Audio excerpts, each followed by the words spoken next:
இன்ஸ்டாகிராம்ல நீங்க சேட்ல வந்துட்டு போட்டோ எல்லாமே வந்து ஷேர் பண்றப்போ பாத்தீங்கன்னா ஹெச்டியா பாத்தீங்கன்னா வந்து ஷேர் பண்ண முடியும். அதற்கான ஒரு ஆப்ஷன் பாத்தீங்கன்னா வந்து கொடுத்துருக்காங்க.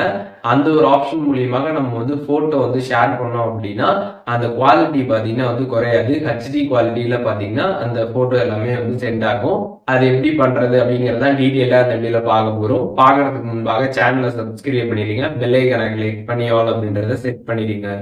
வீடியோக்குள்ள போகலாம். இன்ஸ்டாகிராம் ஆப் ஓபன் பண்ணிட்டு மெசேஜ் செக்ஷன் போயிடுங்க. போயிட்டு நீங்க யாருக்கு வந்து போட்டோ அனுப்பணும்னு நினைக்கிறீங்களோ அந்த சேட்டை ஓபன் பண்ணிடுங்க. ஓபன் பண்ணீங்கன்னா அதுல கேலரி ஆப்ஷன் இருக்கும். அதை கிளிக் பண்ணிட்டு நீங்க எந்த போட்டோ வந்து ஷேர் பண்ணணும்னு நினைக்கிறீங்களோ அந்த போட்டோ வந்து செலக்ட் பண்ணிடுங்க. செலக்ட் பண்ணதுமே பாத்தீங்கன்னா மேல வந்து ஹெச்டி ஆப்ஷன் வந்து கொடுத்துருப்பாங்க. அந்த ஹெச்டியை வந்து கிளிக் பண்ணுங்க. ஒன்ஸ் அதை நீங்க கிளிக் பண்ணதுமே பாத்தீங்கன்னா ட்ரை இட் அப்படின்ற ஒரு ஆப்ஷன் பாத்தீங்கன்னா வந்திருக்கும். அதை கிளிக் பண்ணிடுங்க. இப்ப கிளிக் பண்ணதுமே பாத்தீங்கன்னா உங்களுக்கு அந்த பர்டிகுலர் போட்டோ பாத்தீங்கன்னா ஹெச்டியா வந்து மாறிடும். இப்ப நீங்க அதை வந்து சென்ட் பண்ணிட்டீங்கன்னா அது வந்து ஹெச்டி குவாலிட்டியில பாத்தீங்கன்னா வந்து சென்ட் ஆகும். இப்போ இந்த ஹெச்டி ஃபீச்சர் பாத்தீங்கன்னா வந்து இன்ஸ்டாகிராம்ல போட்டோஸ்க்கு மட்டும்தான் வந்து இருக்குது. போட்டோஸை மட்டும் பாத்தீங்கன்னா நம்ம வந்து ஹெச்டியா கன்வெர்ட் பண்ணி வந்து ஷேர் பண்ணிக்க முடியும். அப்படி ஷேர் பண்றப்ப அந்த போட்டோட குவாலிட்டி பாத்தீங்கன்னா நமக்கு வந்து குறையாது.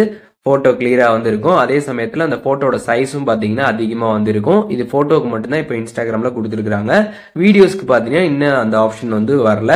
ஸோ இப்போ இந்த ஹெச்டி ஆப்ஷன் எப்படி யூஸ் பண்றது அப்படிங்கறத டீடைலா வந்து தெரிஞ்சிருப்பீங்க. இந்த ஆப்ஷன் உங்களோட இன்ஸ்டாகிராம்ல ஷோ ஆகல அப்படின்னா நீங்க பிளே ஸ்டோர்ல அப்டேட் பண்ணிட்டு செக் பண்ணி பாருங்க. இந்த வீடியோல எதுவும் டவுட் இருந்தாலும் கண்டிப்பா கமெண்ட்ஸ்ல மென்ஷன் பண்ணுங்க. நான் எல்லாருக்கும் ரிப்ளை பண்றேன்.